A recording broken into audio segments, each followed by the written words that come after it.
అప్పుల బాధలు వెంటాడుతున్నాయా? అయితే 6 JVR వారి జాతిరత్నాలు ధరించండి. తెలంగాణ ఏర్పడి దాదాపు 10 సంవత్సరాలు గడుస్తున్నా ఇప్పటికి కూడా ఇంకా తెలంగాణ భాష పైన, తెలంగాణ యాస పైన, తెలంగాణ సినిమా టైటిల్స్ పైన ఇంకా కూడా వివాదం నడుస్తుందంటే ఒకంతకు ఆశ్చర్యం వ్యక్తం చేయాలన్నా లేదంటే ఆగ్రహం వ్యక్తం చేయాలన్నా అర్థం కాని పరిస్థితి ఈరోజు తెలంగాణలో నెలకొంది. మనం చూసినాం గతంలో ఫిదా సినిమా కావచ్చు, అదేవిధంగా బలగం సినిమా కావచ్చు, ఈ రెండు టైటిల్స్ కూడా చాలా పెద్ద హిట్ కొట్టినాయి. ఇటు తెలంగాణలో అటు ఆంధ్రాలో రెండు రాష్ట్రాల ప్రజలు కూడా ఎంజాయ్ చేసిరు ఈ సినిమాలను. అంటే ఇవి ప్రాంతాల వారీగా ఉన్న సంస్కృతిని, సంప్రదాయాలను, ఇక్కడుండే ఆచారాలను, పద్ధతులను వాళ్లకు అంటే ప్రపంచానికి తెలిపే విధంగా సినిమాలు తీస్తుంటాం. సినిమాలను కేవలం ఎంటర్టైన్మెంట్ వ్యూవర్లను చూడాలి, ఆ కోణంలోనే చూడాలి. కానీ ప్రస్తుతం ఇప్పుడు ఇడుపు కాగితం అనే ఒక సినిమా నిన్న దానికి సంబంధించిన టైటిల్ రిలీజ్ చేసిరు. అప్పటి నుంచి కూడా సోషల్ మీడియాలో ఆంధ్రాకు సంబంధించిన కొందరు ఆకతాయిలు అనాలా, పోక్రీలు అనాలా, ఏమనాలో కింద మీరే కామెంట్ చేయండి. నా నోటితో నేను అనను. ఒక జర్నలిస్ట్గా నేను దీనిపైన ఎందుకు వివాదం జరుగుతుంది, ఎవరు వివాదం చేస్తున్నారనే విషయాలు మీకు చెప్పే ప్రయత్నం చేస్తా. దీని కింద కామెంట్ చేసే బాధ్యత మాత్రం ఈ వీడియో చూసే మీదే. సో ముఖ్యంగా ఇడుపు కాగితం అనే దాంట్లోనే స్పష్టంగా అర్థమవుతుంది. ఇడుపు కాగితం అంటే ఏదైతే విడాకుల సందర్భంలో, విడాకులు అనే ఆంధ్రాలో ఈ పేరు ప్రాచుర్యం పొందింది. ఇక్కడ తెలంగాణలో గ్రామీణ ప్రాంతాల్లో మాత్రం ఇడుపు కాగితం అంటారు. ఇడుపు కాగితం అంటే వేర్వేరుగా చేసే కాగితాలను ఇడుపు కాగితాలు అంటారు. ఇవి ఎక్కువగా విడాకుల సందర్భంలో ఈ పదం వాడతాం. సో ఇప్పుడు ఈ సినిమా టైటిల్ ప్రియదర్శి, అదేవిధంగా నల్గొండకు సంబంధించిన ఫోక్ సింగర్ నాగదుర్గ చేసిన ఈ యాక్టింగ్ చేసిన ఈ యొక్క సినిమాకి సంబంధించి దీని టైటిల్ వచ్చేసి ఇడుపు కాగితం. సో ఈ ఇడుపు కాగితం టైటిల్ రిలీజ్ కాగానే దీన్ని తెలుగులో డబ్బింగ్ చేస్తారా అంటూ కొందరు, ఇదేం భాష, దీనికి అర్థాలు ఎక్కడ దోలాడుకోవాలని మరికొందరు, అసలు ఇది ఒక సినిమా టైటిలేనా అని మరికొందరు, ఇలా పోకిరీలు అనాలా, ఆకతాయిలు అనాలా, మీరే దీని కింద కామెంట్ చేయండి. అయితే ముఖ్యంగా ఇడుపు కాగితం అనే టైటిల్ పైన ఈ యొక్క సోషల్ మీడియా వేదికగా పెద్ద ఎత్తున చర్చ సాగుతుంది. అదేవిధంగా కాంట్రవర్సీ కామెంట్స్ చేస్తున్నారు. దీనికి తెలంగాణ ఎవరైతే తెలంగాణ వాసులు ఉంటారో వాళ్ళు కూడా గట్టిగానే రిప్లై ఇస్తున్నారు. మీకు ఒకవేళ ఇడుపు కాగితం అనే దానికి అర్థం తెలియకుంటే బీహార్కి పోండి, అక్కడ సబ్ టైటిల్స్ ఇస్తారు, అప్పుడు అర్థం చేసుకోండి అని కొందరు. మరోవైపు ప్రొఫెసర్ ఘంటా చక్రపాణి కూడా చాలా ఘాటుగా స్పందించాడు. ఇక్కడ అర్థం కాకపోవడానికి ఏముందిరా, మీకు ఇడుపు కాగితం అనే దాంట్లో స్పష్టంగా 2 పదాలు ఉన్నాయి. ఆ 2 పదాలని విడదీస్తే మీకు అర్థం తెలిసిపోతుంది. విడిపోయే ముందు రాసుకునే కాగితాన్నే ఇడుపు కాగితం అంటారు అని చెప్పి చాలా క్లియర్గా దీనిపైన ఒక క్లారిటీ ఇస్తూనే చాలా ఘాటుగా స్పందించిండు ప్రొఫెసర్ చక్రపాణి. దాదాపు 58 సంవత్సరాలు తెలంగాణ ఆంధ్ర ప్రజలు కలిసి ఉన్నారు. అప్పుడు తెలంగాణ ప్రజలకు అర్థం కాని అనేక సినిమా టైటిల్స్ వచ్చినాయి. ఇప్పుడు కూడా తాజాగా చూస్తే పుష్ప లాంటిది కావచ్చు, అదేవిధంగా సీతమ్మ వాకిట్లో సిరిమల్లె చెట్టు కావచ్చు. అంటే విమర్శ చేయాలి అంటే ప్రతి దాంట్లో కూడా చేస్తాం.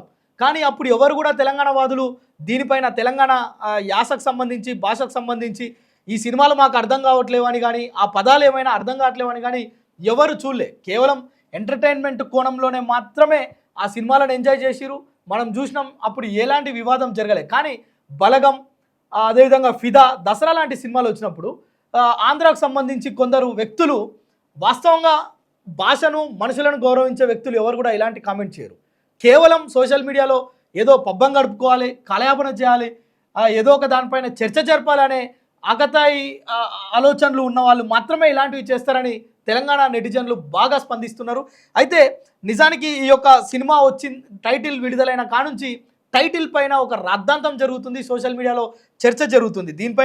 దీనికి డబ్బింగ్ కావాలని కొందరు చెప్పాం కదా, దీనికి సంబంధించి అనేక యొక్క కామెంట్స్ వస్తున్నాయి. దాన్ని మీకు పక్కన బాక్స్లో చూపించే ప్రయత్నం చేస్తా. అయితే వాస్తవంగా అవసరమా ఇలాంటి చర్చ? ఒక సినిమాను సినిమాలాగా చూసి ఎంజాయ్ చేయవచ్చు. ఒక ప్రాంతానికి సంబంధించిన గ్రామీణ ప్రాంతాల్లో జరుగుతున్న స్టోరీస్ కావచ్చు, వాటిని ప్రజలందరికీ తెలిపే ప్రయత్నమే సినిమాలు. కానీ ఇక్కడ సినిమా టైటిల్స్ పైన ఇది తెలంగాణదని, ఆంధ్రదని, మనం ఎక్కడెక్కడో టాలీవుడ్ అని, బాలీవుడ్ అని, కోలీవుడ్ అని, అమెరికాకు సంబంధించిన సినిమాలు కూడా ఇక్కడ ఆదరిస్తున్నాం. కానీ తెలుగులో ఉన్న ఈ పదాన్ని దీన్ని కాంట్రవర్సీ చేయడం అంత అవసరమా? కాంట్రవర్సీ చేసి దీనివల్ల సాధించేది ఏముంది? అయితే దీన్ని కొంత పాజిటివ్గా కూడా తెలంగాణకు సంబంధించిన సినిమా అభిమానులు చర్చ చేస్తున్నారు.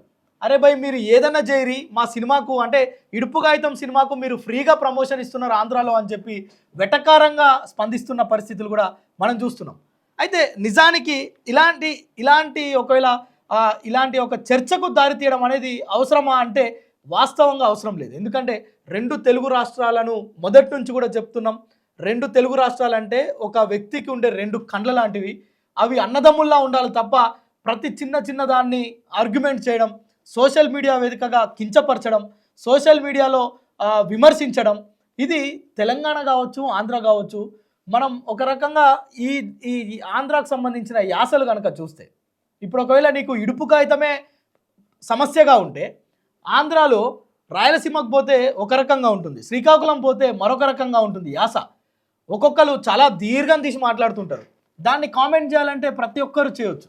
కానీ ఆంధ్రాలో ఉండే కడపకి వెళ్తే ఒక రకమైన యాస ఉంటుంది. అదేవిధంగా నెల్లూరు, ఉత్తరాంధ్ర, ఈ విధంగా ఏ ప్రాంతానికి పోయినా కొంత భాషలో వ్యత్యాసాలు కనిపిస్తుంటాయి. మరి అక్కడ లేని సమస్య తెలంగాణ పైన ఎందుకు వచ్చింది? తెలంగాణ పైన ఎందుకు రాద్ధాంతం చేస్తుండ్రు? తెలంగాణ సంస్కృతి, సంప్రదాయాలు, యాస, భాష పైన ఇంకా కూడా ఏర్పడి రాష్ట్రం విడిపోయి 10 ఏళ్ళు దాటిపోయి ఇక్కడ సంబరాలు చేస్తున్న నేపథ్యంలో కూడా ఇంకా కూడా ఈ భాష పైన ఏడవడం ఏంది?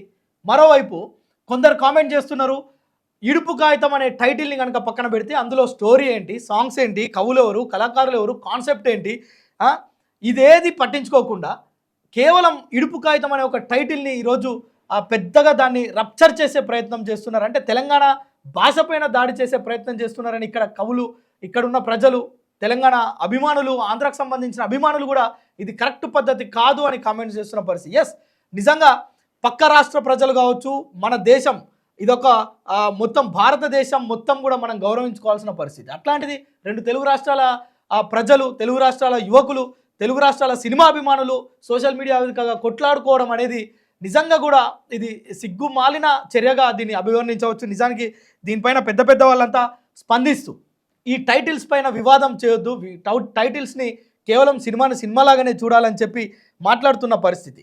సో ఇప్పుడు ఇక్కడున్న రైటర్ సుకుమార్ కావచ్చు, ప్రొడ్యూసర్లు కావచ్చు, వీళ్ళంతా ఆంధ్రాకు సంబంధించిన వాళ్ళు. ఇటు సినిమాకు సంబంధించిన హీరోయిన్లు ప్రియదర్శి కావచ్చు, అదేవిధంగా నాగదుర్గ కావచ్చు. మరోవైపు రైటర్, ప్రొడ్యూసర్ వీళ్ళు ఆంధ్ర, తెలంగాణకు సంబంధించిన వాళ్ళు మొత్తం కూడా.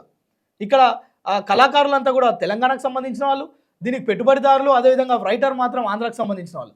వీళ్ళిద్దరూ కోఆర్డినేషన్ తోటి పనిచేసుకొని ఒక అద్భుతమైన ఒక టైటిల్ని బయటికి తీసుకొస్తే టైటిల్ పైన వివాదం చేయడం ఏంటి అనేది ఒక రకంగా హాస్యాస్పదం అనాలన్నా దీన్ని, అంటే ఒకవేళ ప్రాంతాలపైన, భాషలపైన అవగాహన లేకపోవడం అనాలన్నా, లేదంటే చిచ్చు రేపడం అనుకోవాలన్నా. ఇప్పటికే తెలంగాణ, ఆంధ్రాకు సంబంధించి పొలిటికల్ వివాదాలు నడుస్తున్నాయి ఇప్పటికి కూడా, 10 ఏళ్ళు దాటిపోయినాక కూడా.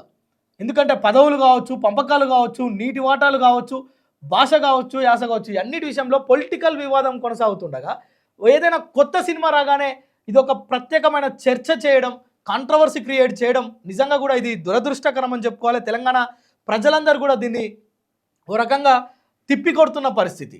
ఇలాంటి హేళన చేయడం, ఇట్లా తెలంగాణ వాళ్ళను కొంత ఇబ్బందికి గురి చేసే ఇలాంటి కామెంట్స్ చేయడం నిజంగా కూడా ఇది మానుకోవాలని కామెంట్స్ చేస్తున్నారు. ఈ వీడియో చూస్తున్న మీరు సినిమాలాగా చూడాలా, లేదంటే ఇడుపు కాగితం అనే దాన్ని లేదంటే బీహార్కి సంబంధించిన భాషలాగానో, అమెరికాకు సంబంధించిన భాషలాగానో, ఇదొక అడవి జాతికి సంబంధించిన భాషలాగానో చూడాలన్నా కామెంట్ చేయండి.